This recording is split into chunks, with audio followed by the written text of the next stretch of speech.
Кунан гэдэг энэ жаал бол манай анимын гол дүрээ. Тэр нэлээд том байшинд нэлээд баян айлын батсан л да. Гэхдээ тэр багасаа ямар ч хараагүй төржээ. Харах гэж яг ямар байдаг юм бол гэж их боддог байсан. Аав нэг удаа тайлбарлаж өгөн л дөө. Харах гэдэг бол өнгө хэлбэр ялгаж харахыг хэлдэг. Бас Кунаны нүдэнд сонин тэмдэг байдаг. Тэрийг нь баатрын сорив гэдэг. Эртний нэг амар хүчтэй баатартай холбоотой гэж хэлв. Аав нь чи үүнээс хийж хэрэггүй шүү. Харин бахархах ёстой гэж хэлдэг. Гэхдээ зарим үйлчлэгч нар араар нь хөөхөдөө гэд өрөвдөд ярьж байгааг Куна сонсчихдаг. Тэгээд дотроо яагаад намайг өрөвдөд байгаа юм бол гэж ойлгодоггүй байжээ. Тэгээд нэг өдөр шидийн багш ирээд Кунанд хичээл зааж эхэлдэг. Куна эхэндээ би хараагүй юм чинь яаж хичээл сурах юм бол гэж бодсон. Гэтэл хүмүүс чи угаасаа ийм хүчтэй авьяастай гэд урам өгнөө. Хичээл эхлээд Куна анхны оролдлогоороо шууд жижиг усан бөмбөлөг хийчихдэг. Өөрөө харж чадахгүй болохоор багш нь чи жижигхэн усан бөмбөлөг хийчихлээ гэж хэлж өгдөг. Тэгээд Куна гинт нэг бодолд орж эхэлдэг. Хэрвээ би супер сайн шид сурвал өөртөө нүд хийж чадах юм биш үү? Тэр мөчөөс хойш Куна жинхнээсээ шаргуу бэлтгэл хийж эхэлдэг. Нэг удаа бүр хоол идэж байхдаа би яг юу идэж байгаа юм гэж анх удаа сонирхож асуудаг. Өмнө нь ерөөсөө тоодоггүй байсан юм байна лээ. Дараа нь багш нь ном уншиж өгөхөд Кунан Эртний баатрын тухай сонсохыг хүсдэг. Гэхдээ өөрөө бол энэ домог надад хамаагүй л дээ. Би өөрийнхөө л амьдрна гэж боддог. Би ч бас сайжруулах хэрэгтэй гэж сэлэм хүртэл сурч эхэлдэг. Эхэндээ ганцхан усан бөмбөлөг хийдэг байсан бол дараа нь бүр 7 зэрэг хийжигдэг болчихсон. Тэгэд нэг өдөр Кунаны сүйт бүсгүй гүнж Мирака уулзахаар ирдэг. Үнэн дээр тэр эрэгтэй нэг их дуртай биш байсан. Дуугүй хөндөө санагддаг байсан болохоор ийм хүнтэй гэрлэн гэж үгээд жаахан дург байсан. Гэхдээ харин уулзаад ирэхэд бүх юм зүгээр болчихсон байж Кунан өөр болчихсон. Илүү өөртөө итгэлтэй, яриан хүртэл илүү амьтаа болчихсон. Тэгээд бүр усан шидийн өдөлтөл Миракад нэлээд гой санагдлаа. Тэр хоёр өдөржингөө хамт байгаад үнэхээр гой цагийг өнгөрөөдөг. Харих замдаа Мирака бүр ичингүүрээ Кунаны нэмтэглэл яриаг нь бодохоор анх удаа дахиад уулзмаар байна гэж боддог. Харин Кунан ч гэсэн бодолд орно. Би ер нь Миракаг огт анзаарахгүй явж байж дээ.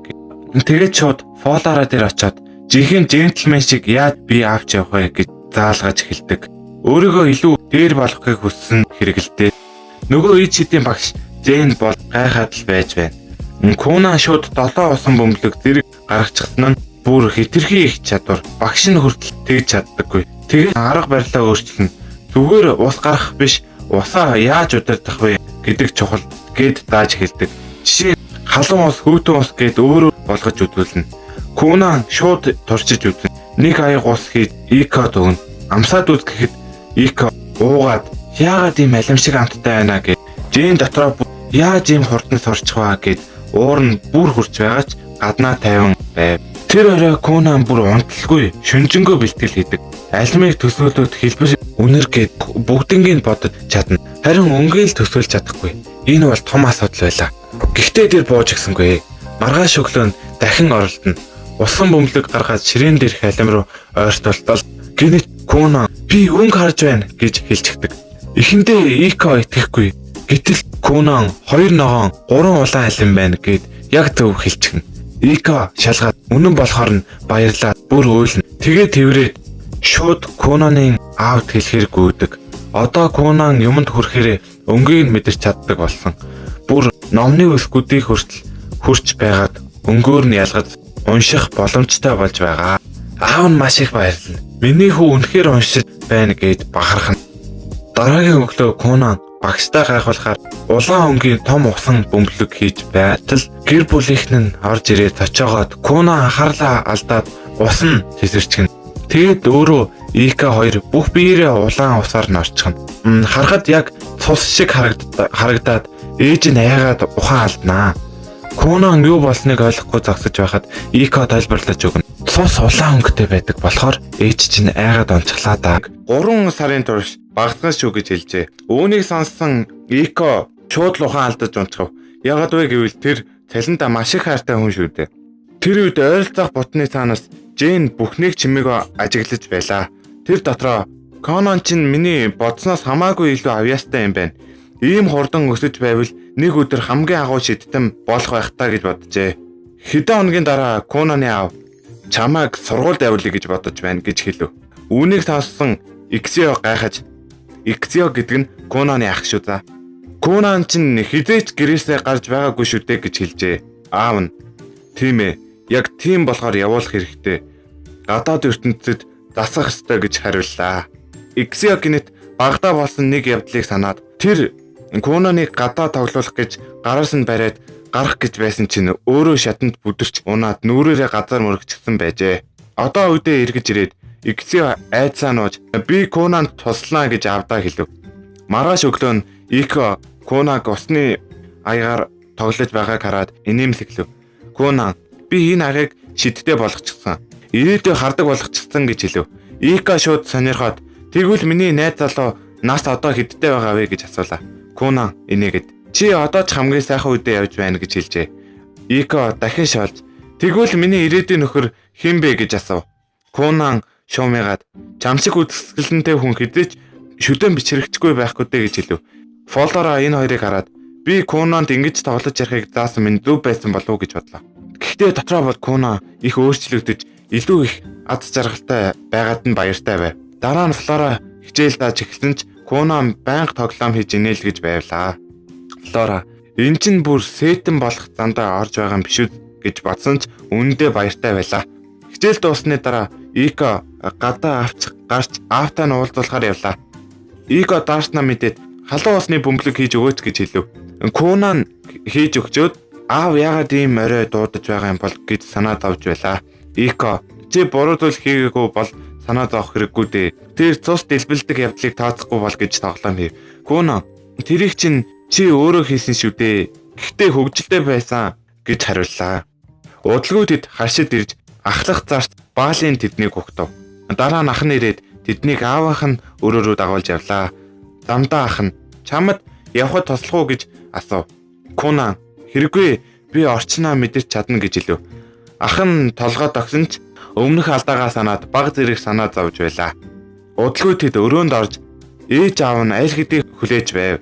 Конан ба ах нь дотгош орж харин Ико баалын хоёр гадаа үлдэв. Тэгээд аав нь Конанд чи сургуульд явахыг зөвшөөрөх үү гэж асуув. Конан шууд үгүй би бусдад төвөг болохыг хүсэхгүй байна. Намайг байнга харж хандах хэрэг гарна шүү дээ гэж хариуллаа. Заавал сургуульд явах тийм чухал юм уу гэж бодож байв. Аав Конан нь хэлв. Ер нь язгууртан хүүхдүүд заавал сургуульд явдаг. Гэхдээ чиний байдлыг бодоод би эзэн хаанд тусгай зөвшөөрөл авч өгнө. Тиймээс чи гэртээ байж болно гэж хэлжээ. Конан үүнд дуртай байсангүй. Тэр эн чин намайг онцлож ялгарлаж байна гэв. Гүрэн тэрнийг битээ бод гол зүйлдээ анхаар гэд тоосонгүй. Тэр дахин Конаныг сургуульд явуулахыг ятгсан ч Конан сэдвийг өөрчилж миний мөнгийг буцааж өгөөч гэж асуулаа. Үүнийг сонссон Гүрэн уурлаад тэр хоёр маргалдаж эхлэв. Золход ээж нь орж ирээд та хоёр яагаад муудалцаад байгаа юм бэ? Юуны тухай ярьж байснаа мартаа юу гэж санууллаа. Гүрэн тайвширч энэ бол Мирикатай холбоотой юм гэж хэлв. Тэр тайлбарлахдаа ядууртан үүргээ биелүүлэхгүй бол хүмүүс тэрнээс нүүр буруулдаг. Хэрвээ Мирика мэдлэггүй хүнтэй гэрлүүл хүмүүс түүнийг ч бас муугаар хандна гэж хэлжээ. Үүнийг сонсон Конан бодолд орж эцэст нь за би сургуульд явж үзье гэж зөвшөөрөв. Гэхдээ тэр одоо ч баг зэрэг ууртай байсан. Гүрэн нэмж хэлв. Чи заавал өдөр бүр явах шаардлагагүй. Жилд болдог шалгалтуудад л очиход болно. Нийт 5 удаа шалгалт өгвөл чи сургуулаа төгснө гэж хэлжээ. Үүнийг сонссон Конан баг зэрэг баярлав. Ах Иксио, би Мирика бас дээд ангийн хүүхдүүд тусалж чадна гэж хэлв. Ээж нь баярлаад хүүгийнхаа дүрм тавцыг бэлднэ гэж хэлв. Гүрэн Иксиог тогсоогоод сургууль дээр зарим ядгууртнууд Конан, Мирика хоёрыг дээрлэж магадгүй шүү гэж анхаарлав. Иксио, би дүүдээ тусалж чадна гэж амлав. Маргааш өглөө нь Конан Мирикад би сургуульд орно гэж хэлв. Мирика маш их баярлаж тэгвэл бид илүү их хамт байх нэ гэж хэлв. Конан шинэ газар болохоор жоохон айж байна гэж хэлв. Мирика битгий санаад зовоо. Би чамтай хамт байна гэж хэлв. Конан магадгүй түүний фэн хүүгүүд асуудал үүсгэнэ гэж бодов. Конан чи ер нь сургууль дээр алдартай юу гэж асуув. Мирика шулуухан сууж надад дортой 5 хүү байдгаа гэж бардам хэлв. Кона санаа алдаад тэгвэл атаархсан хүүхдүүдтэй тулгарандаа гэж бодлоо. Нудалгүй Конан 4 хувцас өмсөж анхны хичээлийн өдөртөө бэлдэв. Гадаа тэрэг рүү алхахад Хико чи ямар гой харагдаж байна гэж бахархав. Кона инээгээд мэдээж би ч сэтгэл татам шүү дээ гэж тоглоом хийв. Явахын өмнө тэр усан шид ашиглаж дугуйнуудыг зөөлөн гээ шиг болгож бүрхв. Тэгээд гэр бүлийнхэнтэй салах ёс хийгээд хот руу явлаа. Замд нь явж байхад Иксио ямар зөөлөн явж байна гэж гайхав. Кона би замын дөргөлтийг шингээдэг шид хийсэн. Сургууль руу явахдаа нуруу өвдгийг хинч хүсэхгүй шүү дээ гэж хэлв. Тэр өөрийн хийсэн зүйлдээ маш их бахархаж байлаа. Конан дотроо ирээдүйд чидийн инженер болчихвол муугүй ажил юм да гэж бодлоо. Тэр үед Иксио чи айд байна уу гэж асуув. Конан толгоос ихсрээд үгүй би өмнөхөөсөө илүү хүчтэй болсон гэж хэлв. Тэр бас намайг олон жил дэмжсэнд баярлаа. Өмнө нь би их хэцүү байсан болохоор чамд төвөг болсон уучлаарай гэж хэллээ. Мөн тэр унсан явдлын төлөө өөрийгөө буруудахаа болио. Тэр хэдийн өнгөрсөн асуудал шүү дээ гэж хэлв. Иксио баг зэрэг гайхсан ч Кона юу ч болсон би урагшаа явна гэж итгэлтэй хэлв. Иксио нэмсэглээд дүү минь үнэхээр өөрчлөгдөжээ гэж бодлоо. Сургуульд ойртож ирэхэд Иксио дахин гайхав. Конан ойр хавьд байгаа хүмүүсийг яг зөв мэдэрч байлаа. Удалгүй тэд сургуулийн үүдэн дээр Конан тэрэгнээсээ буухад Мирика гүйж ирээд мэдлээ. Конан шууд чи үнэхээр үсгэлэнтэй харагдаж байна гэж магтав. Уг нь л манай хүн нүдгүй лөө. Заадад ирж яах. Мирика инээгээд чи өөрөө ч бас тийм шүү дээ гэж хариулв. Иксио хажууд нь чимээг зогсоод гайхаж байлаа. Мирика Конаныг дотгош оруулах гэж ирэхэд Конан шууд хөдөлсөнгүй. Мирика яасан бэ гэж гайхав. Конан анхаарлаа төвлөрүүлээд доторх олон хүмүүсийн дууг сонсож байлаа. Чимээ их байсан тул энэ удаа тэр би бэлэн байна гэжээ. Гүнзгий амьсгаа аваад тэр гараа сунган намайг гоо бүсгүй шиг хөтлөөд оруулах уу гэж тоглоом. Мирика инээгээд за тэгээгээд гараас нь натгав. Сургуулийн нэг нам гүн болонд Конаны шинэ багш Кас хаалга руу байн харан яагаад ирэхгүй байна гэж гайхлаа. Конан ч Маркизийн хүү би түүнд заахад тохирох хүн мөн үү гэж өөртөө эргэлдэж байв. Гэтэл гинэт ойролцоох гэхэд ямар царайлаг хүү вэ гэж дуу алдав. Кас эргэж хараад баг ам нь ангаачгав. Кас гүйж очоод би чиний багш Кас байна гэж танилцуулав. Конан шууд сайн байна уу? Би яг одоо дүүлэн бүсгүй шиг жүжиглэж байгаа юм гэж хэд эмгтээлэг хоолоогоор хэлв. Кас бүр алмаарч юу ч хэлж чадсангүй. Яг тэр үед хонх дуурч байдал эвгүй боллоо. Мирика Иксио хоёр баяртай гэж хэлээ явлаа. Конан Кастай үлдэв. Кас дотроо надад их сонин сурагч олдлоо доо гэж бодлоо. Холгүй зарим сурагчид сонхоор шагааж Конаныг харж байв. Тэгэд Каст Конаны шалгалт өгөх өрөөг бэлдэж байлаа. Тэр Конанаас чи үндсийг нь ойлгосноо гэж асууд Конан толгой дохив. Каст тэхэндээ ер нь сурагчид шалгалтын хооронд их амардаг, харин чи арай эрт өгж болно гэлээ. Конан гайхаад харсан чинь Каст аав чинь хаантай ярилцаж зохицуулсан гэж тайлбарлав. Конан инээгээд аав хаантай ойрхон л доо гэв. Гэхдээ дотроо жаахан эвгүй санагдаж байв. Аав нь намайг дэмжих гэж ингэж танил талаа ашиглаж байна гэж бодоод гэмшив. Тэ Каст руу хараад уучлаарай. Би сургуулийг төгшөөж байна гэлээ. Гэхдээ Каст огт сонсоогүй юм шиг байв. Гэтэл Конан зогссонгүй энэ язгууртнуудын ертөнц их замбраагүй байна шүү гэж ярилцаар байлаа. Каст яриаг нь таслах гэж дургүйхэн шалгалтын цаасыг өглөө. Гэтэл Конан харахчгүй аавыгаа муулсаар байв. Эцэст нь Каст уурлаад намайг энэ дээдсийн асуудалд бүү хутгах гэж гуйлаа. Хэсэг хугацааны дараа Каст ганцаараа Конаны шалгалтын утсыг шалгаж суун. Ийм их ярьсан хүн муу бичиж байгаа даа гэж боджээ. Гэтэл уншаад нүдэн томрлоо. Яагаад вэ гэвэл Конан зүгээр л сайн биш, бүр төгс хийсэн байв. Нөгөө талд Конан Мирикатай хамт хоол идэхээр явж байлаа. Гэтэл ханхүү Лайл болон дагалдсан сухны өснүүд нь замыг нь хаав. Лайл дүүрүүгээ харахад Мирика хувцас оролдож их сандарсан байлаа. Конан гайхаад урагш алхтал ханхүүтэй нүүр туллаа. Тэр үед Иксио холоос ирээд дүүг нь ядууртан хүн дээрлэж байгааг хараад зог тусав. Лайл шууд Конаныг шоолоод Чи ийм байж Мирикатай сүү тавьсан юм уу гэж дарамжлаа. Мирика дотроо их ууртай байсан боловч ахта юу ч хэлж чадсангүй. Кунан түүний дургу байгааг анзаараад энэ хүнийг сургамжлах хэрэгтэй мэн гэж бодоод яг тэр үед Иксэ орж ирээд болцоо тайвшир гэж хэлв. Гэтэл Лайл чи замаас хоолт гэж уурлав. Иксэ яахаа мэдэхгүй зогсож байлаа. Тэр хооронд Кунан нууцаар ичид хэрэглэж агаар дах ус ойролцоо байгаа уух юмсны усыг татаж Лайлын өмд рүү хийчихв. Тэгэд Кунан хөөе хаанхөө наад өмд чинь нойтон байна уу нэг шалгаал үзэрэй гэж хэллээ. Хүмүүс бүгд чимээгүй болов.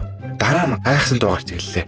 Лайл сандарч би тэгээгүй гэж хэлсэн ч аль хэдийн оройтсан байв. Дүүр нь улаагаад гүүгээ зогтой ачглаа. Иксэ Кунан руу харж чи үүнийг хийсэн үү гэж асуув. Кунан мөрөө авчаад за ста мэдгүй дээ гэж дүр үзүүлв. Тэгэд бүгд тайвширч гуруулаа сууж хоол идэхэр болов. Кунан идэж байхдаа тэр муухай хүн хэн юм бол гэж асуув. Мирика аяархан хэллээ. Тэр бол манай ах Лайл. Кунан дотроо яагаад ах нь өөрийнхөө төрсөн дүүтэй ингэж муухай харьцаж байгаа юм бол гэж бодоод Мирикаг өрөвдөв. Тэгэд Иксэд баярлалаа ахаа гэж хэллээ. Иксэ инээмсэглсэн мэт дүр үзүүлсэн ч дотроо яана Кунан сая хааны гэр бүлийн хүнийг бүх хүний өмнө эвгүй байдалд орууллаа гэж айж байлаа. Мирика зүгээр дээ битгий санаацав гэж тайвшруулахыг оролцсон ч Иксэ дотроо асуудал заавал гарна гэж бодож байв. Тэр үед Лайл нэг коридорт уурлаад алхаж байлаа.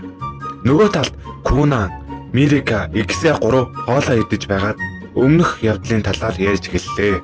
Бүгд гайхаж байв. Лайл яагаад ингэж шууд нуухчгүй уурлаж ирсэн юм бол? Мирика эхлэж хэллээ. Магадгүй ах намайг дахин захирах гэж тэгсэн байх. Тэр үргэлжлүүлэхдээ ах бол 6 хаан хүү. Харин би 9 дэх гүнж. Тэгэхээр надаас дээгүр байртай.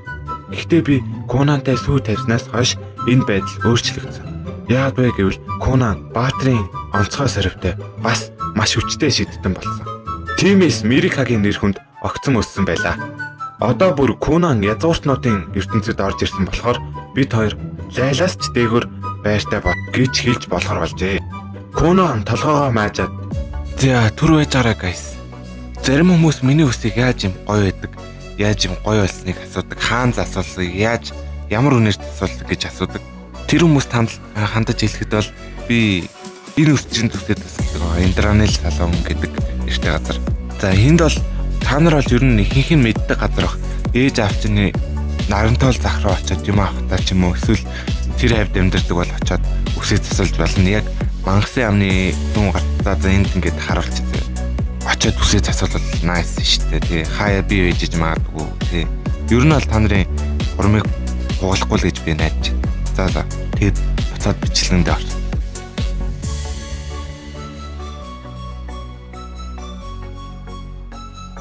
Энэ бүх зэрэг дэв байр суурь гэдэг юмнаас чинь их ойлгохгүй байна гэв. Мирика энийгээд тэр хамаагүй би чамтай хамт байгаадаа л ад жаргалтай байна гэж хэллээ. Яа энэ бацаанда зүгээр. За яг гоё юм гоё. Кунан энэмсэглээ. Тэгвэл сайхан байна гэвэ. Гэхдээ дараа би Лайл дээр очиод уучлалт гуйчихвал яах юм бол гэж асуув. Яг тэр мөчид Мирика Иксэ хоёр зэрэг гүйгүйгүй ста тим хийж болохгүй гэж хэлв. Цаг өнгөрсөөр Кунаны эцсийн шалгалтын өдөр ирлээ. Явхынхаа өмнө тэр Жэнтэй жоохон бэлтгэлтэв. Дасгал хийхдээ Кунан агаараас ус цуглуулж тэр усаа агаарт хөөж буй бөмбөлөг болгож дараа нь яг алимшиг хэлбэртэй мөс болгож хуурглаа. Жэн гайхаад чи ийм хурдан ингэж сайжирсан байна гэж хэлв. Тэр өдрийн өдөөс хойш Кунан академид ирлээ. Удлуу хэдэн сурагч Мирика дээр ирээд Фют залууга танилцуулаач гэв.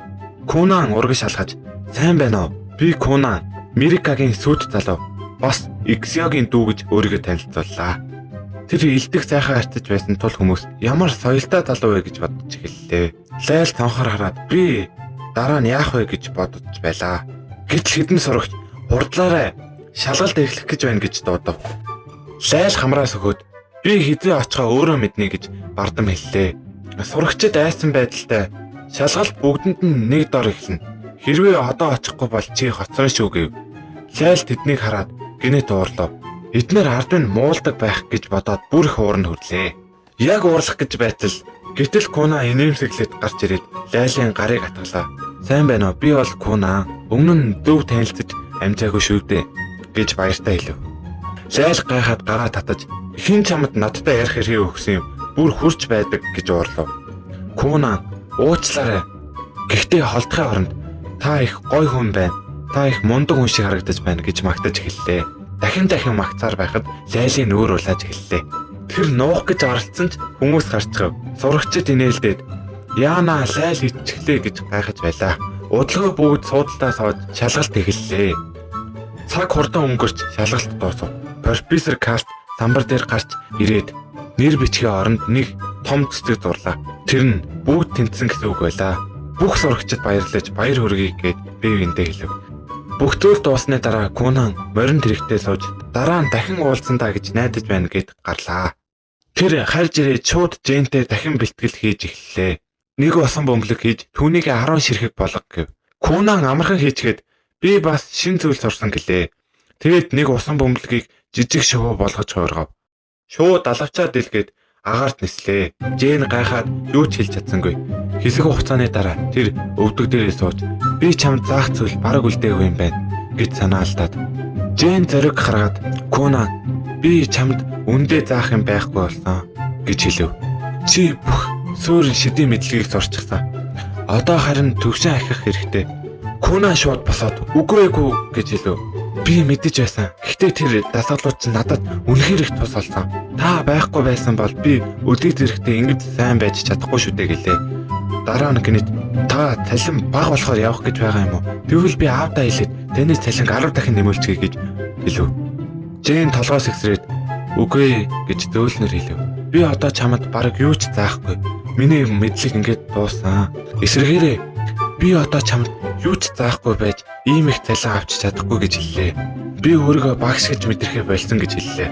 Тэгээд Жэн Куна руу ойртож Кунаны нүдрүүн хараад би одоо үнэхээр чадахгүй гэж шулуухан хэллээ. Тэгээд эргэж хараад явчихв. Жэн гэлүү алхаж байхдаа Кунан ямар их зүйл хийж чадсан бэ гэж бодож байлаа. Ийм жаахан хүүхэд ингэж чадна гэж би хизээж бодоогүй. Гэтэл гинэт түүний толгой дотор нэг зүйл асуув. Хэрвээ Кунан тийм хүчтэй шийдтэн болох гэж байгаа бол би ч чадна. Би өөрийнхөө шаваас доторхгүй гэж шийдлээ. Нөгөө талд харьцтай Рика Кунанд хэлв. Флорач бас ажиллаа гэсэн. Чи язгууртны хүүхдүүдийн сургуулийг дуусгаад төгссөн болохоор түүний ажил дууссан гэж хэлв. Кунан жаахан гуниглаад би түүнтэй салах хийж чадсангүй. Рика Флора баяртай гэж хэлээг нь очиртай. Чи уйлчаач магадгүй байсан гэж тайлбарлав. Түүнийг сонсоод Куна тэгвэл би түүнд захиа бичнэ гэлээ. Түүнд баярснаа хэлнэ гэж шийдэв. Орой хоолны үеэр Куна аавтайгаа ярив. Куна Жэн ажиллаа өгсөн. Тэр өөрийгөө надад заахад хангалтгүй гэж бодож байна гэсэн. Тэд ярилцаж байхад гисо гинэт би маш хүчтэй хаан шидтний тухай сонсож байсан. Тэр шидтэн нь Шианли гэдэг. Куна шууд тэр миний дараагийн багш болгоё гэлээ. Гэтэл аав нь шууд үгүй гэж хэлв. Хааны шидтэнд багш болох бараг боломжгүй. Тэд хаанд ажилдаг хувийн шав авдаггүй. Тэр хэтэрхий чухал хүмүүс гэж тайлбарлав. Гэхдээ Куна шууд бууж өгсөнгүй. Тэр би аавтай хамт ороод ордонд ороод төөрсөн мэт дүр үзүүлнэ. Тэгээд нэг шидтэн ирэхээр нь түүнийг ятгана гэж төлөвлөгөө гаргав. Аав нь шууд энэ бол маш тэнэг санаа. Кунанд за энэ сэдвийг бүр март гэж хэлв. Кунан буцааж нэг юм хэлэх гэж байтал ээж нь орж ирээд Арсонд өхөөрдөм хартаар харлаа. Тэгтэл Арсон бууж өгөөд за гэж гомдлож байгаад зөвшөөрлөө. Хэд хоногийн дараа шилтгэнд байдаг нэг мастер Кунаны хааны багштай болох хүсэлтийг хүлээж авлаа.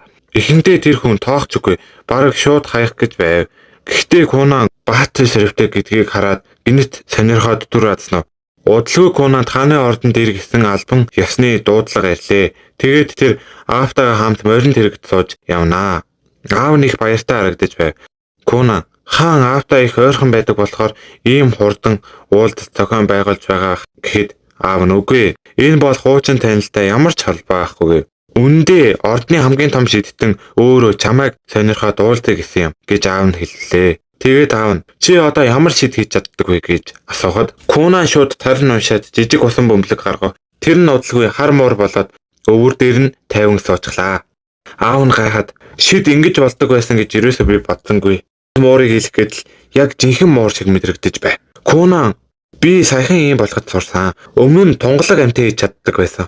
Одоо өнгийг нь өөрчилж чаддаг болсон. Ер нь гадаа төрхийг өөрчилж чаддаг болсон гэж тайлбарлав.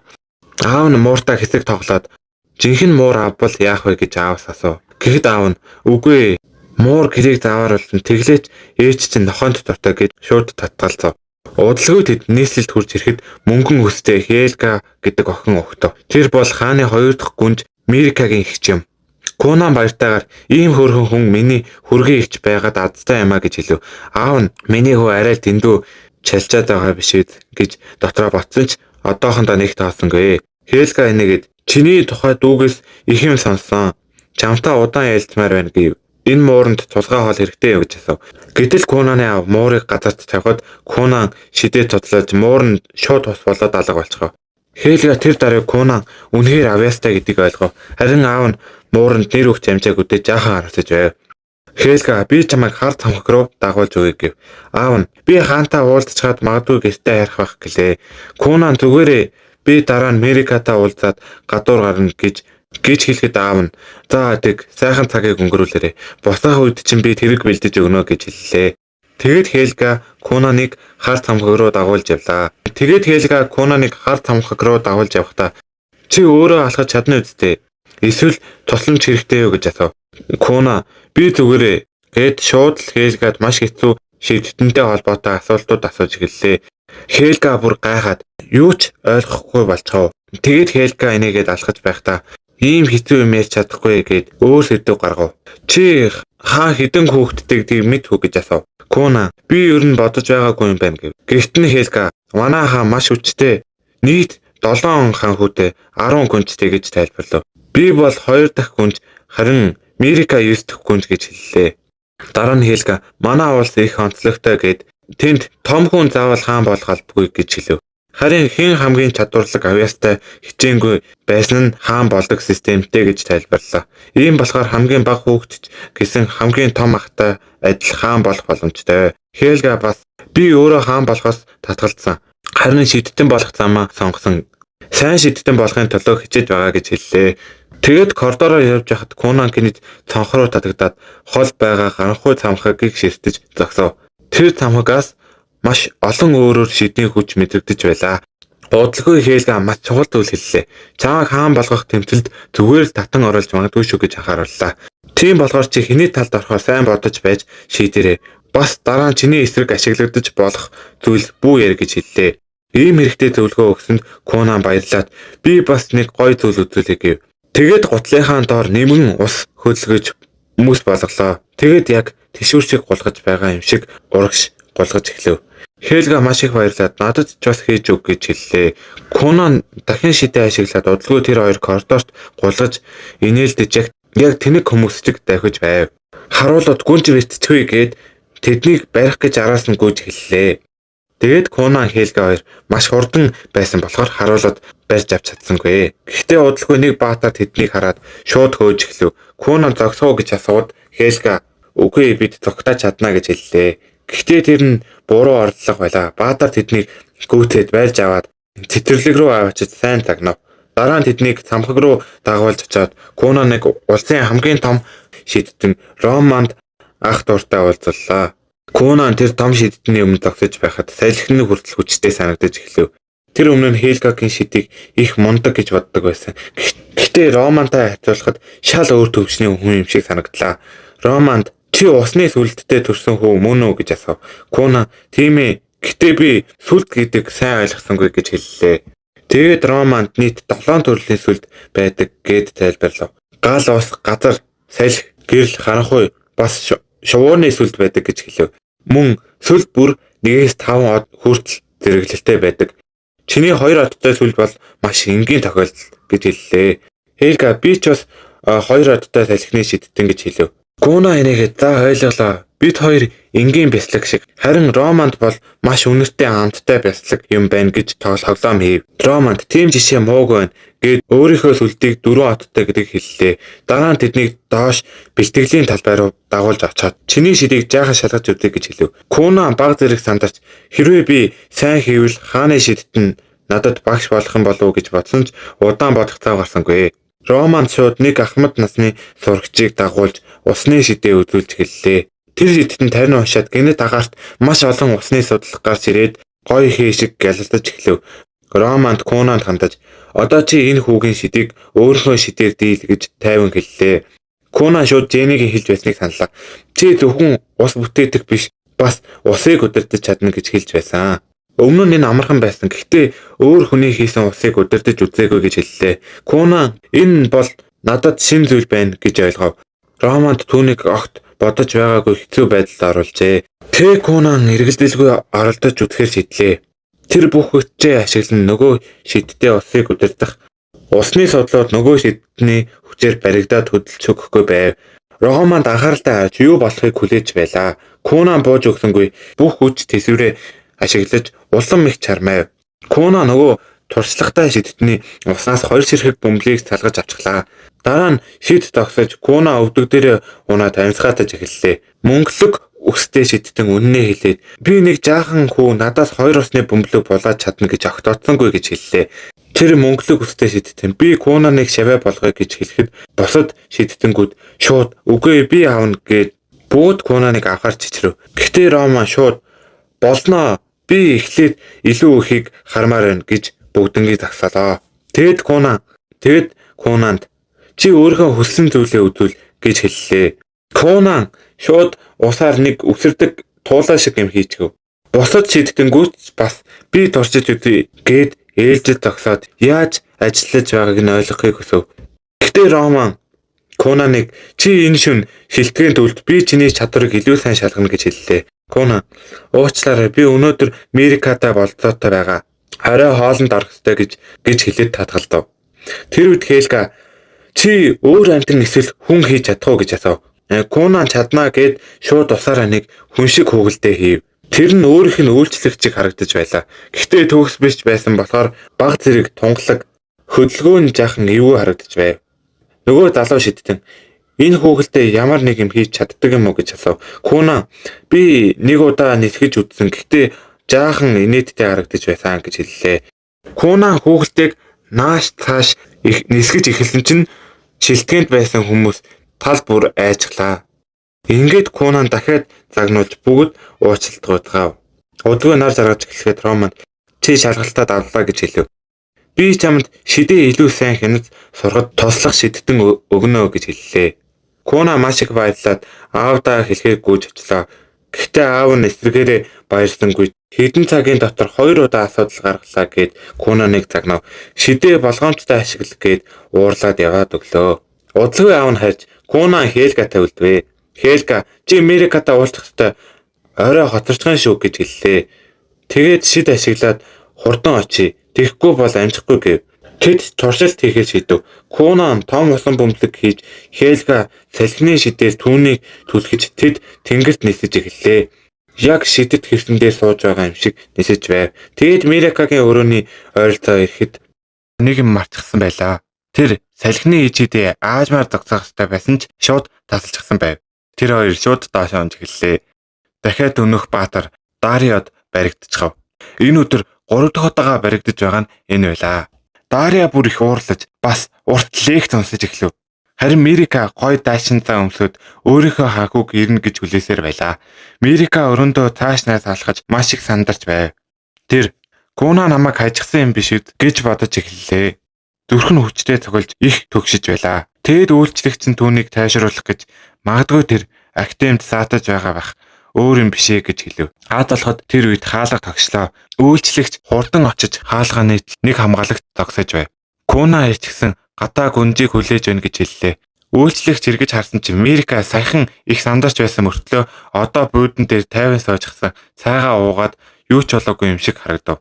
Гэхдээ дараагийн мөчөд Мерика аль хэдийн хаалгаараа гараад сүйт залуу руугаа хурдан алхаж байлаа. Тэр шатан доор Конаныг хүлээж байгааг харав. Конан шууд оройцсондоо уучлалт гуйлаа. Өнөөдөр сар их үдсгэлэнтэй харагдаж байна гэж хэлсэн мөртлөө өөрөө бараг юу ч харахгүй шахав байлаа. Тэгэд тэр Мерикагийн гарыг зөөлөн хатгав. Ингээд Конан түүнийг өөрийн унааруугаа дагуулж тансаг гүндээр ресторан руу авч явлаа. Тэр татгаш ороход ажилчид нь маш хүнтэй гялалдсан ус авчирч өгөв.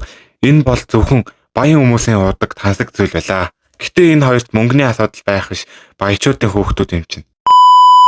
Тэр сууж ууж эхлэхэд Мирикагийн үйлчлэгч Конаныг ажиглав. Түүний сууж байгаа байдал өөрийгөө авч яваад төрөх нь яг жинхэнэ ядгууртан шиг байлаа. Тэгэд Мирика хамгийн түрүүнд яриа эхлүүлв. Тэр өнөөдөр хар цамхаглуу явж амжуу гэж асуув. Конан баяртайгаар тийм ээ гэж хэлээд тэнд Мирикагийн эгчтэй уулзснаа бас ярив. Бас тэнд байсан бүх шидтэн үнэхээр гайхалтай байсан. Ялангуяа хоёр дахь гүнж Хелга их сүртэй байсан гэж хэллээ. Тэгээд бас шидтний шалгалтаа өгөөд давсан гэж хэлв. Гэтэ одоохондоо өөрийн багш хэн болохыг мэдэхгүй байлаа. Конан оройн турш Мирикад гоё үг хэлсээр байв. Мирика түүнд дуртай байгаа нь илт байлаа. Харин үйлчлэгч нь зарим үгийг нь жаахан хит романтик, жаахан ичмээр санагдаж байв. Гэхдээ залуу хаар угаасаа ийм байдаг болохоор гээд нэг их юм бодсонгүй. Оройн хоол дуусны дараа Конан бүр зоригтой үйлдэлгийв. Тэр Мирикагийн гарыг зөөлөн бариад одоохондоо ийм орой хаяал болж магадгүй. Гэхдээ бидэнд гэрсний дараа ийм орой өдөр болгон болно гэж хэлв. Үйлчлэгч хүртэл гайхав. Конан тиймч эвгүй залуу биш юм байна гэж бодож эхэллээ. Тэгээд тэд явахаар болж Мирика жинхэнэ язгууртан хатагтай шиг тайван дэгжин хിവэрээ буцаж явлаа. Гадаа байхдаа огт сэтгэлээ гаргасангүй. Гэтэ өөрөөнийхөө хаалгыг хамагт бүх зүйл өөрчлөгдөв. Тэгээд шууд орон дээрээ өсөрж унаад жаахан үхчиг инээж эхэллээ. Зүрх нь хурдан цогилж Конаны хэлсэн бүх үгсийг дахин бодож байв. Тэгээд тэр инээмсэглэхээ болж чадсангүй. Тэр өдрийн дараа Конан өөрийн хааштай буцаж ирэв. Тэр ажлын өрөөндөө сууж тайлан бичээд завгүй байлаа. Тэгээд гаднаас Икагийн дуу сонсогдов. Тэр угаалга хийж байгаад тусламж доодов. Конан шууд гараа өргөж эд шидтэй хөөсөн ус гаргав. Тэр ус бохир бүхнийг маш хурдан цэвэрлэж орхилоо. Ика баярлаа гэж хэлсэн ч Конан санаа алдаад би тайлангаа дуусгаж байсан юм. Одоо дахиад удаашрлаа гэж хэлв. Тэгэд Ика нүдээ эргэлдүүлээд ийм гэрээсээ гардаггүй намын хоргоотон байхаа боль гэж хэллээ. Харин Конан одоо бичихгүй бол мартчихсан шүү дээ гэж хариулв. Ика шууд хит их ном уншиж хичээл хийдэг залууд огтд таалагддаггүй.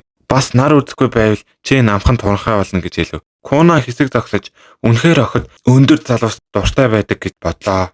Тэгэд Ика шоолсон инээмсэглэлтэйгээр ойртож ирээд гэхдээ би бол чамайг сонгоно. Гол юм чухал газараа хүчтэй байхад болно гэж хэлв. Тэр угаасан хувцсныхаа сүйдэрт сууж амарч байлаа. Конан хар цамхагаас хариу ирсэн үү гэж асуув. Гэвч одоохондоо ямар ч хариу ирээгүй байлаа. Түүний багш хэн болохыг бас сонгоогүй байлаа. Харин хэд хоногийн дараа гинэт захиа ирлээ. Конан захиагаа нэгээд хартал маш их гайхав. Түүний багш Зонли гэдэг маш алдартай, маш царайлаг хүн сонгогдсон байлаа. Конан яг юу болохыг мэдсэнгүй. Тэр хүний тухай зөвхөн ээжээсээ сонсож байсан юм. Харин Ика бүр шүтэн бишрэгч нь байлаа. Тэр Зонли бол дэлхийн хамгийн царайлаг хэрэгтэй гэж хэлээ. Өөрийн чин өвсөндөө санаад авч эхлэв. Хэрвээ санамсаргүй тааруул яаж харагдах бол гэж бүр сандарч байлаа. Тэгээд ордонд Хелга Мирика дээр ирэв. Тэр тайван байдлаар Конаныг Зонли багшлах болсон гэж хэллээ. Мирика шууд баярлаж учир нь Конан хамгийн шилдэг хүний доор суурлах гэж байлаа. Харин Хелга санаа алдаад өөрөө Конаны багш болохыг хүсэж байснаа хэлв. Конан бусад сурагчаас илүү сонирхолтой. Түүнд заах маш их хөвгөлтэй байсан гэж хэлв. Тэр коридорт явж байхад Мирика гинэт хоёр ихчээ харав. Тэр хоёр нь Эверил, Лидиалия хоёр байлаа. Тэр зогсож нүүрэндээ их зантай нэмсэглэл гаргасан байлаа. Аз болоход Хелга хажууд нь байсан тул арай тайван байж чадлаа. Гэхдээ Эверил амаа нээж худлаа санаад зовж байгаа дүр үзүүллээ. Тэр сүүлийн үед бүгд Конаны тухай ярьж байна гэж хэллээ. Тэгээд хамгийн муу үг хэлв. Та хоёр одоо хүртэл гэрлээгүй зөвхөн сүйтэй байгаа шүү дээ. Тэр Конан өөр дуртай гүнжтэй дурлах хэрэгтэй хэвээр байгаа гэж хэлв. Энэ үг Мирикагийн зүрхэнд шууд өвдөлт өглөө. Тэр маш эвгүй байдалд орж царай нь өөрчлөгдөв. Гэхдээ Хелга хажууд байсан болохоор зүгээр зогссонгүй. Тэр шууд хариу барьж та хоёр бол аль хэдийн хуучирсан хэн ч хэрэггүй хүмүүс.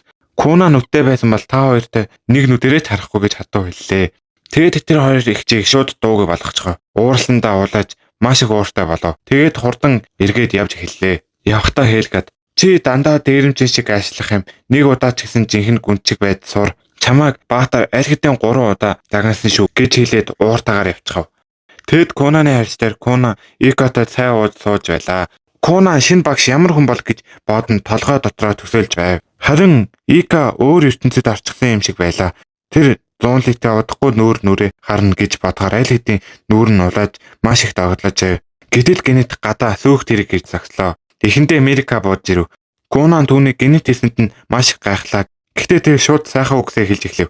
Ийм үзэсгэлэнтэй хүнтэй уулзахын өмнө би сэтгэлээ бэлдэх ёстой байсан юм гэж хэлв. Тэр бүр зогсонгүй. Чи бүр савнгаас олсон юм шиг сайхан үнэртэй байна гэж хэллээ. Гэхдээ Куна нэг зүйлийг мэдэхгүй байв. Зуунли одоо хүртэл сүүх тэрэг дотор сууж энэ бүх үгийг чимээгөө сонсож байлаа. Тэр дотроо би яг ямар асуудалд орчих вэ гэж бодож байв. Удлуу Зуунли тэсгээ болоод сүүх тэргээсээ бууж ирлээ.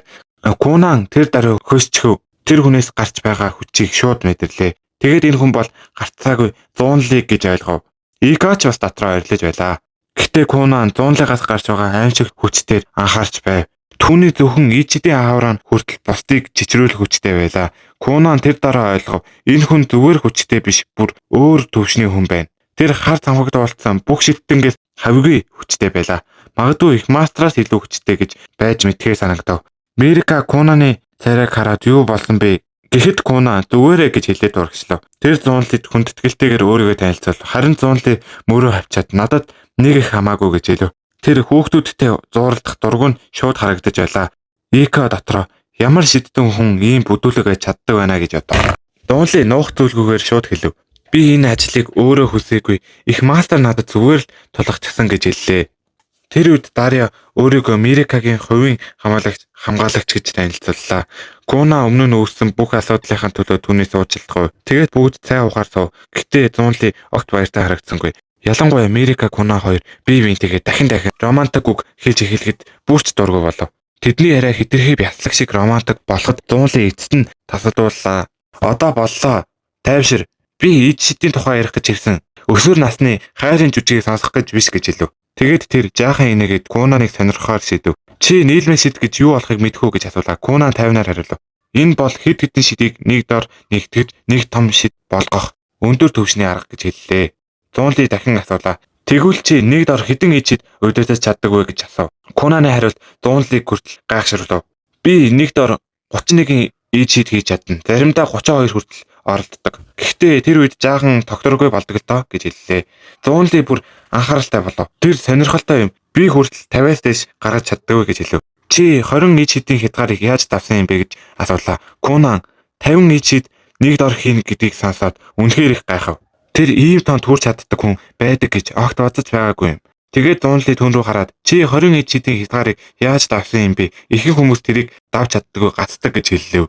Куна мөрөө хавчаад 50-аар хэлв. Би ширүүдийг яг барилгын блок шиг давхарлаж тавьсан.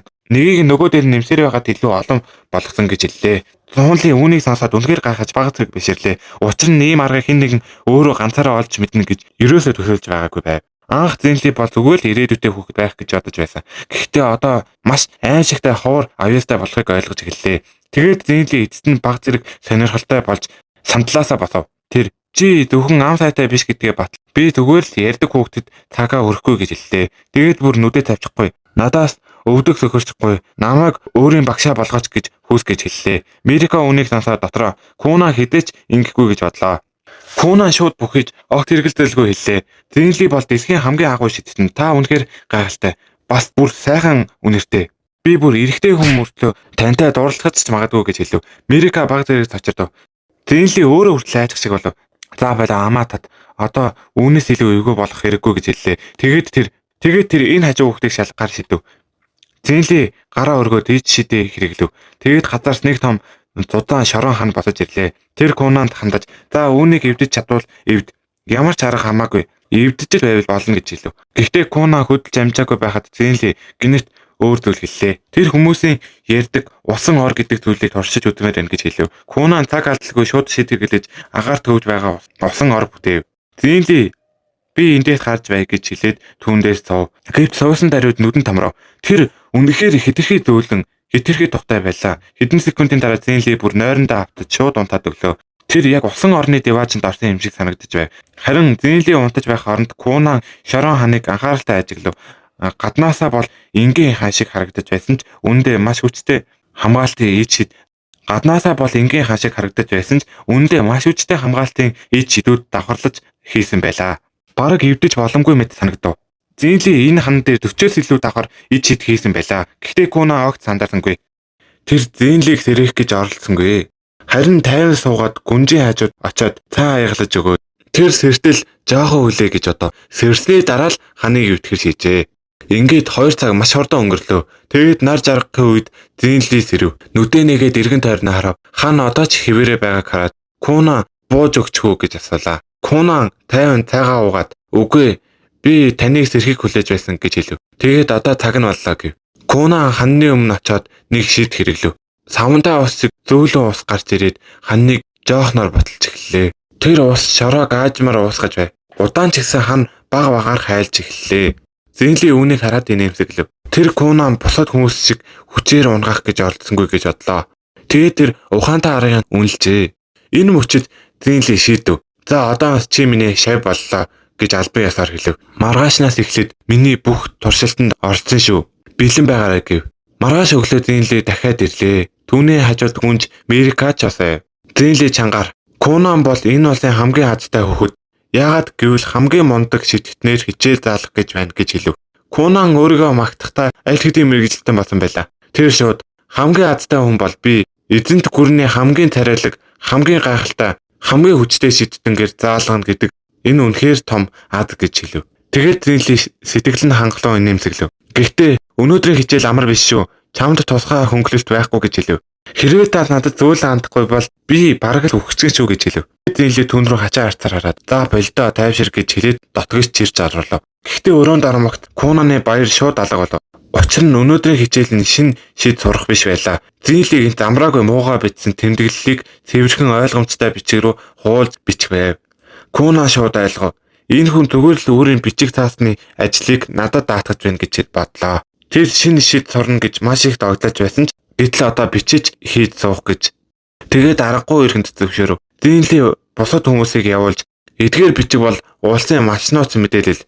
Зөвхөн би л харж болно гэж хэлв. Кунан Америка руу эргэж хараад уучлаарай жаахан удах нь хурдан дуусгаад эргээд очно гэж хэлв. Америка инээмсэглээд бусдтай хамт гарч явлаа. Тэгээд эдний гарсны дараа Зинли тайван хэлв. Өчигдөр хийсэн усан ороо дахиад хийгээв. Кунан амархан шидэ ашиглаад зөөлөн дулаахан усан матарс илээ. Тэгээд Зинли юу ч хэлэлгүй шууд дээр нь хэвтэв. Яг л амьдралаасаа тасарчихсан юм шиг шууд унтаад өв. Кунан гүн санаа алдаад ажиллаа хийж эхэллээ.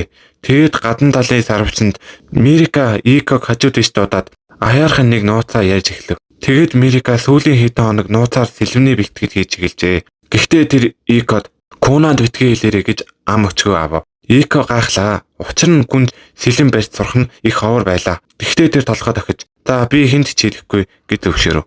Удалгүй Америка бэлтгэлийн хувцас өмсөд модон сэлмээ аваад дасгалын талбараа гарлаа. Тэнд Дариатай тулдаж бэлтгэл хийж эхлэв. Тэгээд харахад тэр одоохондоо туршлага багтаа байлаа. Гэхдээ маш хурдан сайжирчив. Яагаад гэвэл тэр үнэхээр хүчтэй болохыг маш их хүсэж байлаа.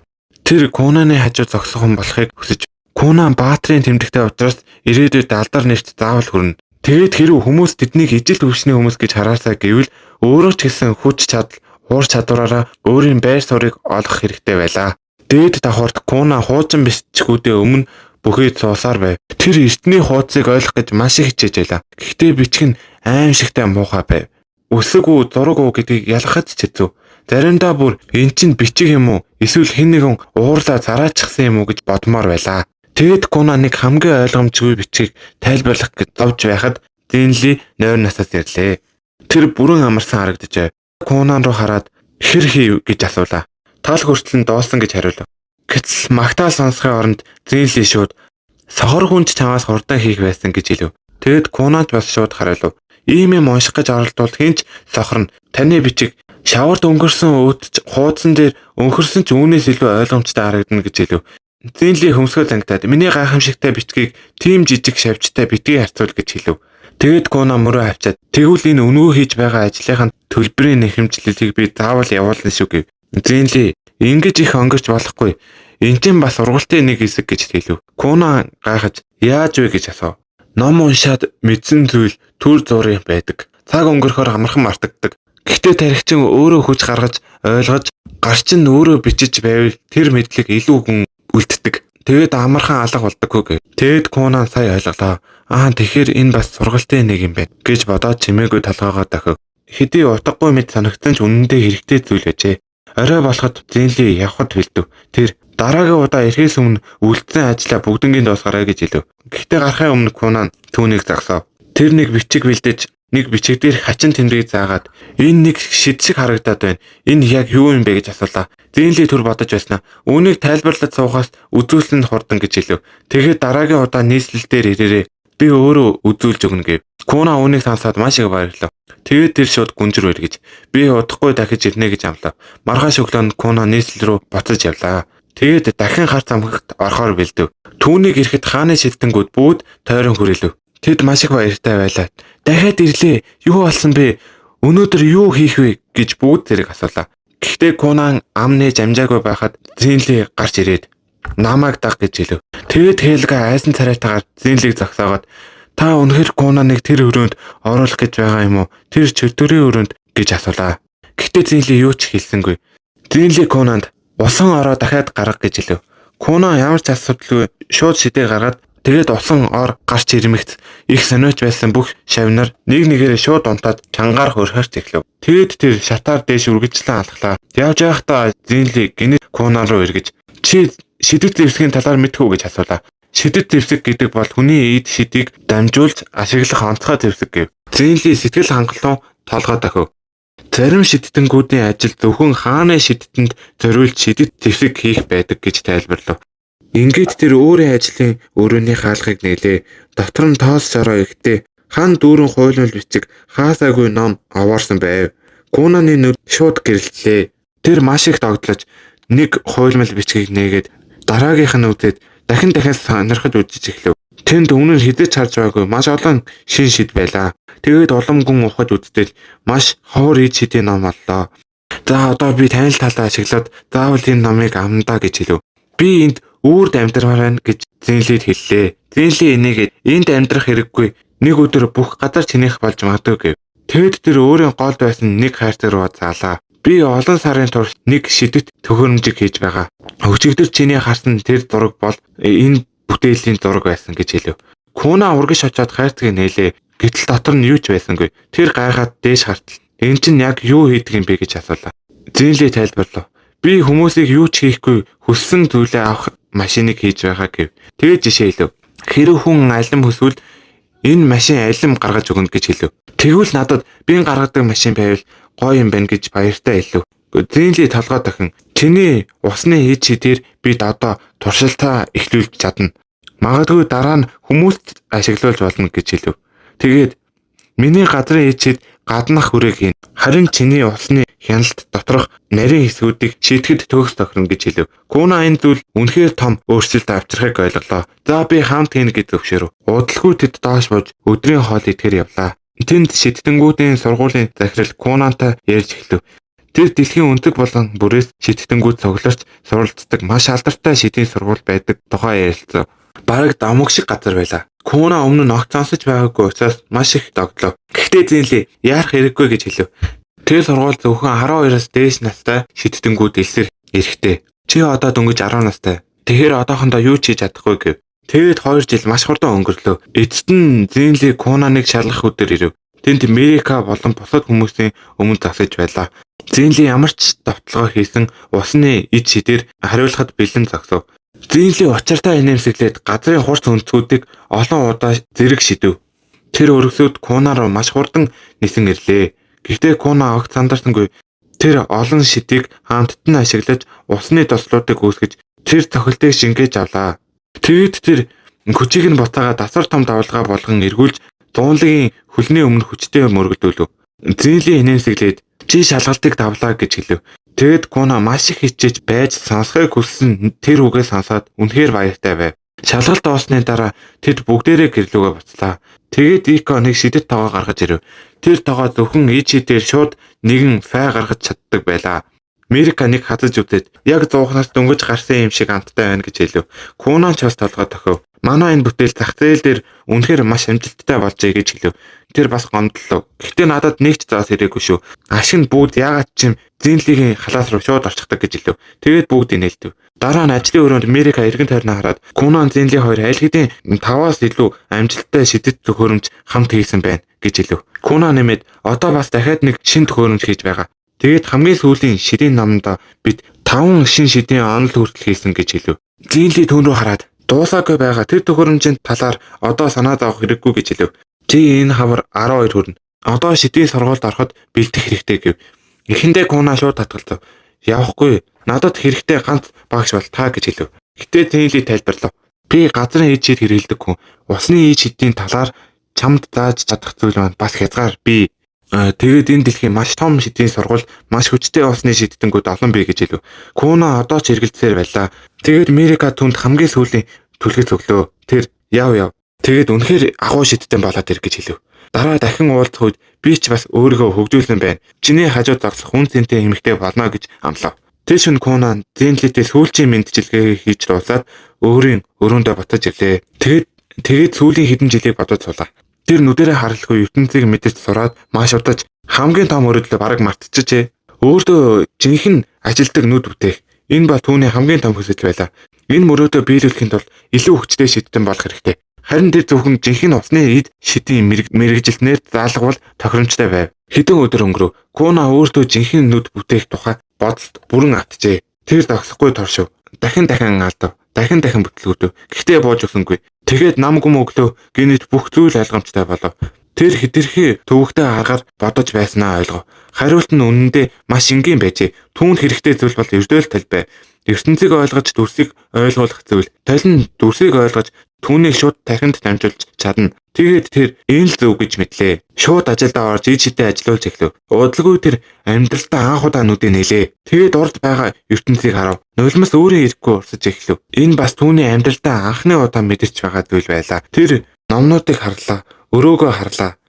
Тэгээд цонхроо алгаж өөрийн тусгаарлыг харахыг хүсв. Гэтэл яг энэ үед өөрийн ард аврах том шавж мангас чимээгээ тогсож байгааг Кунан гинэт нэг зүйлийг ойлгов. Өмнө нь тэр Эког зөвхөн дуу хоолой зан хашаал төсөлдөг байсан болохоос яг ямар төрхтэйг нь хідээж харж байгаагүй. Одоо нүдээ өөрөө бүтээж анх удаа хүмүүсийг үнэхээр харж эхлэхэд Эко түүний төсөөлснөөс огт өөр харагдаж байлаа. Түүний толгой дээрх ивэр тэр хачин том хавчиг мангас эргэн тойрны бүх зүйл Кунанд энэ ертөнд ямар сонирхолтой ээж шидээр дүүрэн болохыг улам хүчтэй мэдэрлэв. Эко баярлсандаа бараг уйлхаа шахан Кунаны аавд нь энэ сайхан мэдээг шууд хэлэх хэрэгтэй гэж зүтгэн. Харин Кунан дотроо баг зэрэг бодолчаалаа. Анх удаа өөрийн царайг харсан, анх удаа Экогийн жинхэнэ дүрийг харсан. Бас анх удаа энэ ертөнцийг үнэхээр харах мэдрэмж түүнд ирсэн байв. Кунан дотроо нэг зүйл дүнэлтэн төрөв. Энэ гэр бүл үнэхээр сонирхолтой. Эсвэл өөрөө ч бүр илүү солиорч эхэлжээ. Экод эвэр нь хүртэл дог харагдаж байна гэж хэлэхэд Эко бүр гатчихсан юм шиг юу ч хэлсэн ойлгосонгүй. Дараа нь юу ч болоогүй юм шиг хоёулаа гадаг шалхав. Анх удаа өөрийн нүдээр жинхэнэ гадаад ертөнцийг харах мөч Кунанд гайхамшигтай байсан. Өргөн уудам ногоон тал, алсад харагдах уул, төвд сүртэй босох цайд бүх зүйл яг үлгэрийн юм шиг. Гэхдээ нэг асуулт байлаа. Түүний харагдаж буй өнгөнүүд ердийн хүнийхээс огт өөр байв. Нар хар өнгөтэй, тэнгэр цэнхэр биш, бүдэг ягаан, өвс хүртэл амьгүй цэнхэр туяатай. Ямар ч номонд хар нар гэж байдаггүй болохоор Кунан дотроо энд нэг юм буруу байна гэж бодов. Эко араас нь хурч ирээд нөмрөг өмсгөж аавынх нь эзэн рүү явж сайхан мэдээг дуулахыг гэв. Замдаа Куна эцэст нь хамгийн чухал асуултаа асуулаа. Миний ард зогсож байгаа аврах авчийг харж байна уу? Эко үүнийг Кунан зүгээр нэг тоглоом хийж байна гэж бодоод ядаж намайг илүү гой дүрээр зохио гэж хэлв. Кунан тэр дотроо Эко дугаасаа энэ талаар тайлбарлаж чадахгүй гэдгээ ойлгоод чимээгөө алхсаар хавчтайгаа хамт харш руу явлаа. Туршилт амжилттай болсон тодорхой. Тэр одоо харж чаддаг болсон. Гэхдээ дотор нэг зүйл тасралтгүй санааг нь зовоож байв. Магадгүй энэ ид шидийн нүд ямар нэгэн алдаа гарсан байх. Магадгүй тэр бусдын хардаггүй зүйлийг харж байгаах. Харшид ормогц анх удаа ахыхаа жинхэнэ төрхийг харав. Ээж нь баярлсандаа уйлж ах нь түүний хинч хийж чадаагүй зүйлийг бүтээлээ гэж магтав. Гэвч Кунаны анхаарал тийм гэр бүлийн сэтгэл хөдлөлт биш байлаа. Ах нь тэнгэрээс бууж илсэн тэнгэрийн элчиг сүртэй далавчтай. Харин ээжийнх нь хоёр нүд нь хоёр өөр өнгөтэй. Тэр бүр гайхаж ээж яг үлгэрийн баатар эмэгтэй шиг харагдаж байна. Ах ч гэсэн хэтэрхий гоё юмаа гэж хэлв. Манай аав ээж хоёр чинь сахиусан тэнгэрүүд юм уу гэж асуув. Ах нь шууд зүгээр л мөрөө авчаад мэдэхгүй гэв. Куна Эко руу эргэж энэ ертөнцид хүмүүс үнэхээр далавч ургуулдаг юм уу гэж асуухад Эко маш урт тайлбар хийж асуултаас нь өөр бүхнийг тайлбарлав. Эцэст нь хүн бүр далавчтай төрдөг. Чи зүгээр л одоо жинхэнэ чадвараа нээсэн гэж хэлв. Тэр үед Куна нэг зүйлийг ойлгов. Тэр авраг гавч Экогийн ивэр, хар нар, өнгө сольсон тэнгэр, далавч өд энэ бүгд бодит биш. Эсвэл энэ дэлхий бүхэлдээ галзуу юм. Гинэт аав нь өрөөрөө яаран орж ирэхэд Куна Одоо дахиад ямар сонирхолтой дүр гарч ирэх бол гэж бодов. Аав нь ямар нэг бүтлгүү тоглоомын шоуны шийдэнгээс дөнгөж гарч ирсэн хүн шиг харагдаж байлаа. За юу гэсэн ч үгүй за мэдгүй. Аав нь баяр хөөртэйгээр түүнийг магтаж ийм амжилтыг нийслэл рүү шууд мэдэгдэнэ гэв. Хэсэг хугацааны дараа бүгд гарч өрөөнд зөвхөн Кунан болон ах нь л үлдлээ. Кунан энэ боломжийг ашиглахаар шийдэж манай аав угаасаа ийм нялцгай сонин хүн байсан юм уу гэж асуулаа. Ах нь шууд амаа амих гэж сануулв. Хэрв аав ийм шолон үг сонсвол газар дээрээ уйлчихна гэв. Кунан дотроо энийгэд манай гэр бүлийн нийлсэн хачин байдал эвдэрхий ширээний шидэнг засаж чадахгүй гэж бодлоо. Надтай асуудалтай арай ухаантай хүн болох багштай хандах нь хамгийн дээр гэж шийдэв. Маргааш яг хүссэн зүйл нь болов. Нийслэлээс хааны зүгт хэрэг ирж дотроос нь гүнж Мирика болон Зинли өөрөө бууж ирэв. Кунан доош бууж Мирикатай баяртайгаар мэдлээ. Мирика баг гэрэлтэж байгаа юм шиг баяртай байв. Тэр Кунаныг эцэст нь харж чаддаг болсонд үнэхээр их баярлаж хинч хийж чаддаггүй зүйлийг бүтээлээ хэмээн магтав. Гэвч Кунан үдээ чан ганастай хэвээрээ байлаа. Ирээдүйн эхнэр маань бас аимшигтай шавьчиг харагдаж байвал яана гэсэн айдас түүнийг зовоож байв. Мирика зөөлөн дуугаар нүдээ нээхийг хүсэж өөрийн жинхэнэ харахыг хүслээ. Кунан аажмаар нүдээ нээгээд түүн рүү харав. Тэр түүний ихэмсэг төрх нарны гэрэлт алтмит гэлзах шаргалт ус. Намуухан бөгөөд итгэл төрүүлэх инээмсэглэлийг анзаараад за ядаж сүйт бүсгүй маань хэвэн юм байна гэж бодож амжаагүй байтал толгой дээр нь ганцхан өөд байгааг олж харав. Тэр санаа алдахад Мирика үүнийг буруугаар ойлгож би тэрийг таалагдсангүй гэж дотроо эргэлзэв. Кунан энэ байдлыг ойлгоод тэр дараа өөрийн сэтгэнэгч гормоос асааж түүнийг чөлөөтэй хөвж чаддаг өдөртэй зөвлөлн тайвшруулав. Яг тэр үед Дарья сүүх тэргээс бууж ирээд энэ тагтааны чинь сэлэмний урлаг маш хурдан өсөж байгаа. Одоо бараг шонхор болсон гэж хэлв. Кунан харин Дарьягийн нуруунд ирэх бараг тэнгэрлэг мэт гэрэлтэх сэлмийг анзаараад шууд асуув. Гэтэл Дарья энгийн зэвсгээ ярьж байна гэж бодоод ган яаж хайлж галт хэрхэн давтдаг тухай урт түүх эхлүүлв. Кунан тэр гэрэлтсэн сэлэм бол бодит биш нүд дахиад тоглож байна гэж ойлгов. Яг энэ үед араас нь Зинлигийн хоолой сонсогдож эргэж харахад түүний бие сасар хүчтэй алтан гэрэлт татарч байлаа. Тийм хурц байсанд бол Кунан юу ч харж чадсангүй. Та үнэхээр багш мөн үү? Хитрхи гэрэлтэй болохоор юу ч харагдахгүй байна гэж хэлв. Зинли үүнийг энгийн магтаал гэж ойлгоод бардам менэсэглэн миний сүр жавхлан үргэлж халгиж байдаг гэж хариулв. Кунан өөртөө хит дурлсан хүмүүсээр үннээ ойлгуулах ямар хэцүү улам бүр мэдэрч байлаа. Тэр нүдээ дарсаар Зинлиг хувийн өрөө рүү чирч харуулад өөрийн харж байгаа бүх хачин зүйлийг нэг бүрчлэн тайлбарлав. Зинли ихэндээ сонсоод шууд инээд алдав. Мирика толгой дээр ганцхан өдтэй охин шиг хардаг гэхэд бүр итгэж чадахгүй байв. Кунан уурлан энийг тоглоом гэж битгий бод. Би нэг авраг авч дагуулсан явж байна. Ирээдүйн эхнэр маань толгой дээр өдтэй. Тэгээд би тийм хүнтэй гэрлэнэ гэж тас хэдэл хэлв. Зинли хэсэг бодолтой орлоо. Кунаны харж буй өнгнүүд яагаад бодит ертөнцөөс өөр байгааг тайлбарлах хоёр боломж байж магадгүй гэж тэр үзв. Кунан хүний сүнсний хэлбэрийг хардаг чадвартай болсон байж болно. Хэрэг тийм бол аврах авч бол түүний өөрийн сүнсний шууд дүрслэл гэсэн үг. Хоёрдугаарт тэр ээжидийн хордлого буюу magic sickness орсон байж магадгүй. Энэ нь харааг гажуудуулж хий юм харуулж байгаа гэсэн үг. Зинли өөрийн туршлагаасаа ярив. Нэг удаа ээжидийн энергиэр хит дүүрсэн ойгоор өнгөрөхдөө тэр маш хүчтэй өвдөж, согтуу мэт болж, толгоо нэргэж, эргэн тойронд нь хачин амьтад нисэж явааг үргэлж харж байжээ. Кунан тэр даруйд энэ яг надтай адил байна гэж бодов. Гэвч Зинли одоохондоо хангалттай мэдээлэл байхгүй гэв. Эцэст нь нэг чухал зүйл хэллээ. Амьтан бүр ертөнцийг өөр өнгөөр хардаг. Магадгүй чиний нүд асуудал биш. Харин ховор бэлэг байж болох юм. Тэд өрөөнөөс гарахад нар аль хэдийн жаргаж байлаа. Зарим Зинли Мирикагийн толгой дээр ганц өдтэй дүрийг дахин төсөөлөө дахин инээд алдав. Тэр шөнө бүгдээрээ Кунаны 12 насны төрсөн өдрийг тэмдэглээд цоглов. Энэ нь зөвхөн төрсөн өдөр биш, амьдралынх нь цоо шин бүлгийн эхлэл байлаа. Учир нь маргааш тэд Эд шидийн актем руу явах гэж байв. Аав нь түүнд нарийн хийдтэй модон таяг бэлгэлв. Ээж нь цоо шин бичгийн өдөгний ийж бүрдлөө өглөө. Нах нь бол бүр хоолны газрын зөвлөмжөөр дүүрсэн зузаан ном өгсөн. Оройн Мирика бас өөрийн бэлгээ гаргав. Хос буугч энэ нь түүнд нөгөө Кунанд зориулсан. Чамайг маш их санах болно гэж хэлэхэд аль болох хурдан ирнэ гэж амлав. Кунан түүнд чамайг маш их санана гэж хэлээд аль болох хурдан ирнэ гэж хэлв. Тэр хоёр сарны гэрэлтээр чимээгүйхэн гар гараасаа атган зогсож хоёул амьдралдаа мартахгүй нэг мөчийг хуваалцав. Маргааш өглөө түүний гэр бүлийнхэн нь бүгдээрээ тоглолаа. Ээж нь нөлөөсөө байж ядан зогсоход аав нь өөрийгөө барь хэрв Кунан чамайг уйлж байгааг харвал өөрөө ч бас сэтгэл нь өвдөж явж магадгүй болно гэж тайвшруулав. Гэвч бүгдийн бодсноос эсрэг зүйл болов. Кунан огтхон ч удааширсангүй. Тэр тэврэлт салхасны уянгийн мөчүүдийг бүгднийг алгасаад шууд зүг тэргэндээ сууцгаа. Зүгээр л дараа уулыг ирэх юм гэж хөнгөн хэлээд 2 жилийн дараа буцаж ирж магадгүй. Эсвэл үгүй ч байж болно гэж хэллээ. Ингээд Икогийн хажууд тоглон суугаад Актемд очиод уулдах шинэ хүмүүс тэдний шийдтэнгүүд хэр хүчтэй бол гэж төсөөлөд бодож эхлэв. Куна Ика хоёр 5 хоног таталтгүй явсны дараа Ика баг багаар залгаж эхлэв. Тэр яг хэдий болтол ингэж явах юм бэ? Актем ер нь хаана байдаг юм гэж асуулаа. Актем одоогийн байршлаас маш хол байгаа тул боддоор бараг бүтэн сар замд явж байж хүрнэ гэж тайлбарлав. Тэр Ика өөртөө хамт Актемд явахгүй гэдгээ шийдсэнийг ойлгож байсан ч сүүлийн удаа чи үнэхээр итгэлтэй байна уу гэж асуулаа. Ика тайван хариулж өөрийгөө аль хэдийн гэрлэх насанд хүрсэн. Одоо нөхөр олж тогтвортой амьдрал эхлүүлэхийг хүсэж байгаагаа хэлв. Хэрвээ би чамтай цааш явсаар байвал нас минь явж надад тохирох санал ирэхэ болно. Одоо л миний ганц боломж үүнийг алдвал амьдралаа эхлүүлэх боломж хасантай адил гэж хэлв.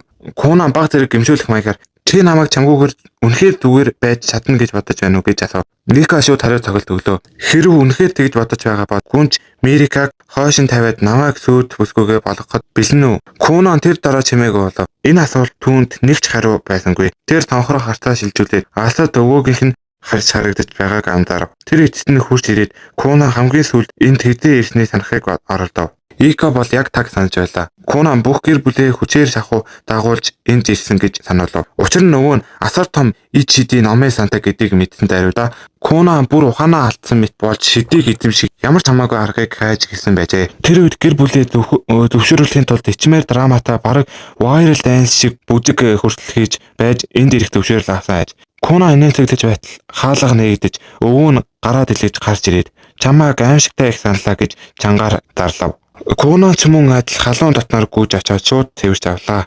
Гэтэл шидэт нүдэрээ харахад өвөөгийнх нь толгой дээр хэд хэдэн чөтгөрийн ивэр байлаа. Тэр баг зэрэг ячтайгаар өвөө яг чөтгөр шиг харагдаж байна. Харин ээж яг захиусан тэнгэр шиг гэж ботно. Шидээ Актем тэнцнийг мэдэж хүссэн юуг ч хамаагүй бэлгэлж өгнө гэж амлав. Ика хордон дундуур нь орж хэтрүүлэхээс өмнө ээжийнх нь явуулсан захиаг эхлээд уншаарай гэж хэлв. Гэвч өвгөн түүний бараг тоосонгүй.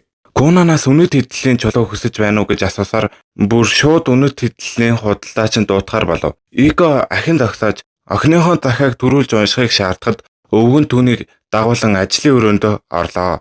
Тэр нүдний жилээ зөөж захиаг уншмагтаа тэр дороо уурлав. Учир нь түүний охин түүний мөнгө өрөх зуршлыг урдчлан таамаглаад Кунанд зарцуулах мөнгө $5,000 сэтэрч болохгүй гэж хатуудагчээ. Өвгөн бохимдон энэ эдийн засагт $5,000 гэдэг чинь бараг халаасны мөнгө шүү дээ гэж гомдлоо.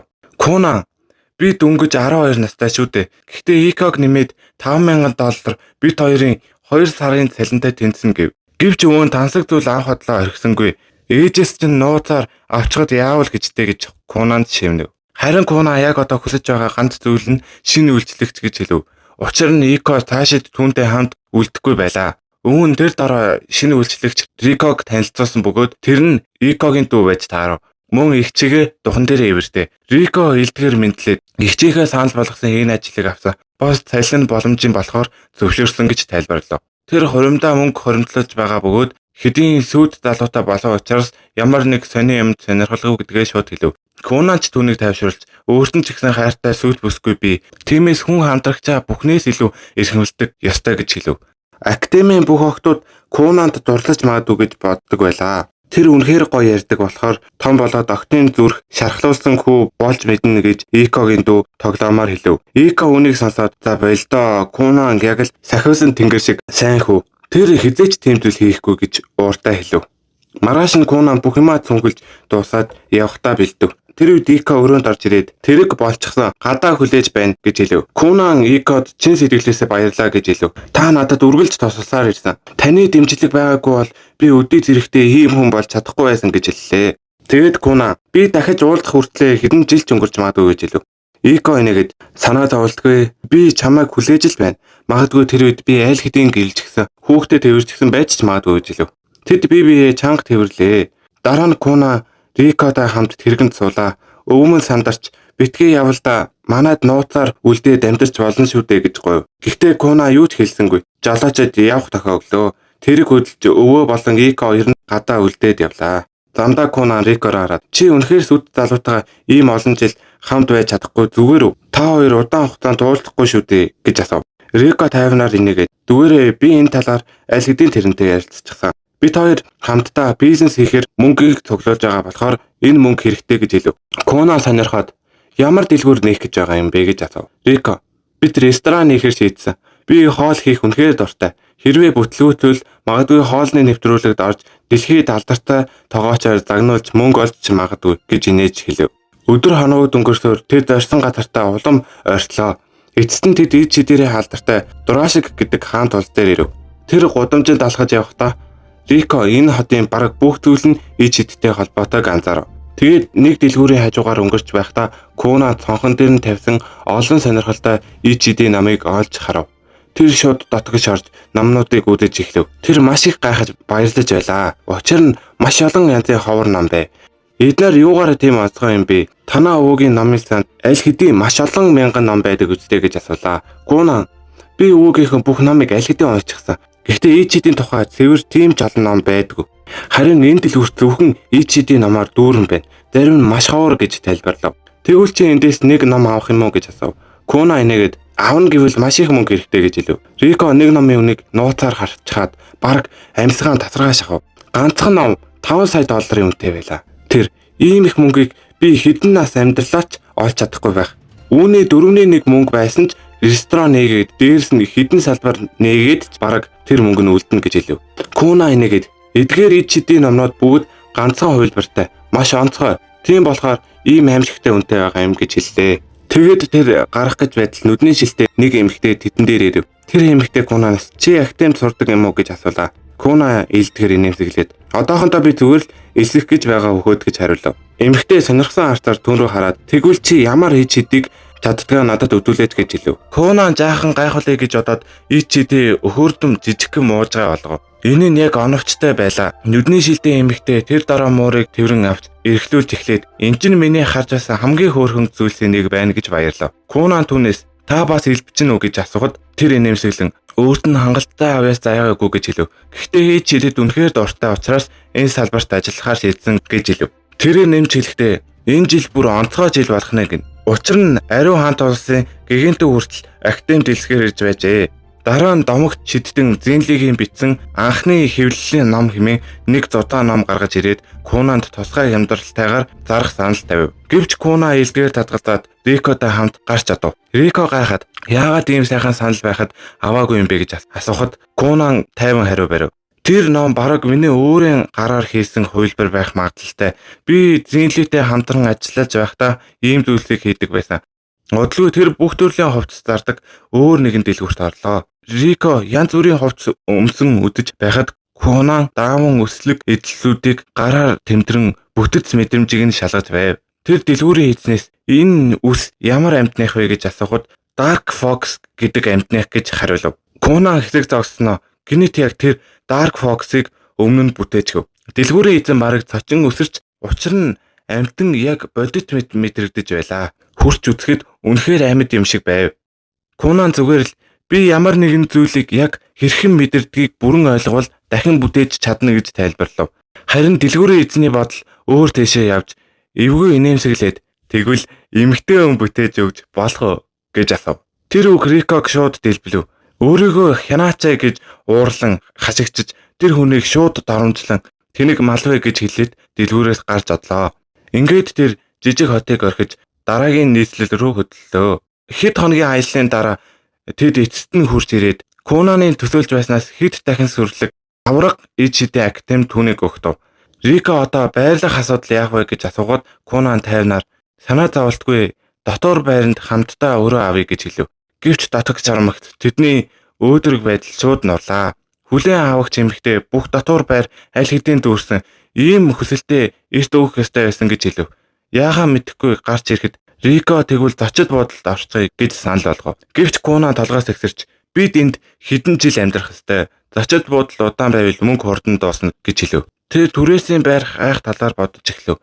Яг тэр үед хүлээн авагч араас нь хурж ирэн ойр хавийн үл хөдлөх хөрөнгийн газруудын зар бүхийг хідэн уудс өглөө. Кунаны нүд шууд гэрэлтэв. Бүхэл бүтэн байшинг зөвхөн бид хоёрт энэ санаа түнд их орондоо биедан амьдарч байсан үеийг нь санагдуулжээ. Тэр өөртөө академи ойролцоо байрлах үзэсгэлэнтэй байшин зүрхэлж авч чадлаа. Маргааш нь тэр эсэлтийн шалгалтанд орохоор дахин академид ирэв. Гэвч хүлээн авагч Рикод энэс цааш зөвхөн сурагчид болон ажилтнууд л орно гэж хадуу мэдэгдэв. Рико бүр авилга өгөх гэж оролцсон ч ямар ч нэмэр болсонгүй. Тиймээс тэр гадаа үлдэж Кунаныг хүлээхээс өөр аргагүй болов. Тэгээд дараачийн бичлэгт 2 партаар нь оруулахыг хүсвэл та нар 1500 лайк хүргээрэй заяа. Гэхдээ яг 2 бичлэгний партыг яг нэг дор оруулна гэсэн үг байхгүй юу? За тэгээд лайк саба дараарай. Тэгээд дараагийн партаар уулзъя.